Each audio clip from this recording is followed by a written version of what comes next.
Wow! Hello, children. I have a story to tell you. Please tell us and make us happy. Hello, children. The title of our story today is White Hen. Once upon a time, there was a king who had a wife named Ijemma. They loved each other very much. Unfortunately, Ijemma could not have any children. Now, the king had a lot of farmland, vast farmland, that needed a lot of workers. And he needed a lot of children to work in his farm and also to supervise the farms. So between him and Ijemma, they decided that he would take in more wives who may be fertile and have children. So the king took in 9 more wives, making it 10 wives that he had. And for each wife, he built a hut for her. His palace was in the center, and the other people had their houses around his home. Now, as things would have it, all those women were very fertile, and each one of them had 8 children. 8 children. There was a lot of sound, enjoyment, coming out from the other houses, bustling with life. But in the house of Ijemma, there was silence because there were no children. But the king continued to love Ijemma very much, and they were living very well. But Ijemma usually got hurt during Ofala, that is the coronation ceremony anniversary, when all the children, the princes and princesses, will be dressed gorgeously, and they will go with their mothers to the arena ground. Over there, the king will sit, and Ijemma will sit beside him. No children. But the other wives will sit with their children, beautifully dressed, boys and girls, princes and princesses, dressed very well. That would make Ijemma very sad. She was always sad on such occasions. But this year, it was so bad that one of the wives came to her and said, "Every visitor has a day of going home. Every visitor must go." It hurt her to the marrow. She left the arena ground and ran into the forest. She ran deep inside the forest and started crying. She cried and cried and cried her eyes out. And when she was done crying, she opened her eyes and she saw an old woman looking at her. The old woman said, "My queen, why are you crying?" Ijemma said, "Oh, I'm really very sad. Today, a fellow wife called me a visitor and said that every visitor has a time to go home, simply because I have no children of my own." The old woman said, "Don't worry." She reached her hand inside her bag and brought out a big white egg, hen's egg, fowl egg, so big. Ijemma had never seen an egg that big, chicken egg so big. The woman gave it to her and said, "When you get home, be careful with this egg. Put it by near fire where it will get warm. And in 3 days' time, it will hatch. If it hatches into a female, a hen, you know that you will have a female baby. If it hatches into a cock, you know that you will have a male child. This will happen in 9 months' time. But when it hatches, bring the hatchling, bring it to me." So Ijemma went home and took very good care of the egg and put it close to the fire in the hearth. In 3 days' time, the egg hatched, and out of it came a hen, a little chick, a hen. She was very happy. That woman said, "Come meet me at the same hour that I met you." We met. So when it was that time, Ijemma carried the little chick and went to the forest, and there she met the old woman. The old woman was happy, and so she told her, "In 9 months' time, you are going to have a baby girl, and when you have the baby, you will name her White Hen." So Ijemma was happy and she left.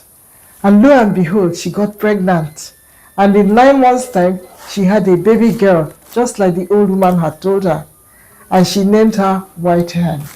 The king was very happy. And then all the wives decided to go and see the newborn baby.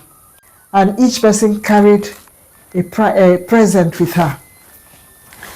And when they got there, they all carried the baby one after the other and also gave present to the baby. Because you don't go to see a newborn baby empty-handed. You always take present with you. Now, after they had finished looking at the baby, visiting, they left. That evening, suddenly, White Hen developed a fever. Temperature was rising so high. The king was worried. Ijema was very worried about what was happening. They tried whatever they tried, nothing happened. By morning, White Hen had died. Oh, Ijema was beside herself. She cried and cried and cried. And the king came and cried too. He said, who could have done this? Other people have many children. Ijema has only one child. And a poor man's fowl is his cow. Who did this to my wife? Who did this to Ijema? So he went and called the high priest and said that this must be settled. He must find out who did this. So the high priest invited everybody to his shrine. They got there and he said they would take an oath. The oath being that if I'm the one that killed the baby, let me and my 8 children die. The second wife, Ijema is the first wife. The second wife came to the oracle to take the oath. And she started singing.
She finished singing and she crossed the line and nothing happened.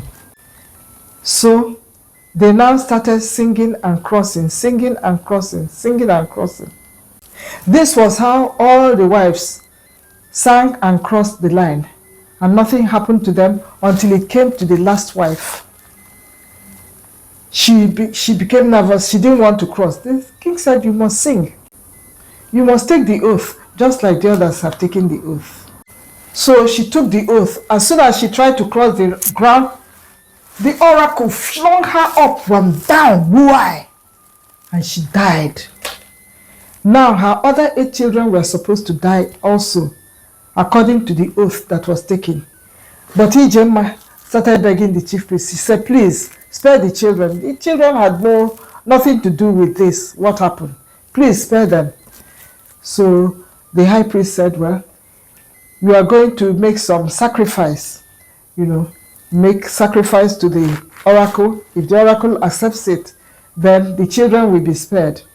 Ijema said, yes, spare the children, I will take care of the children.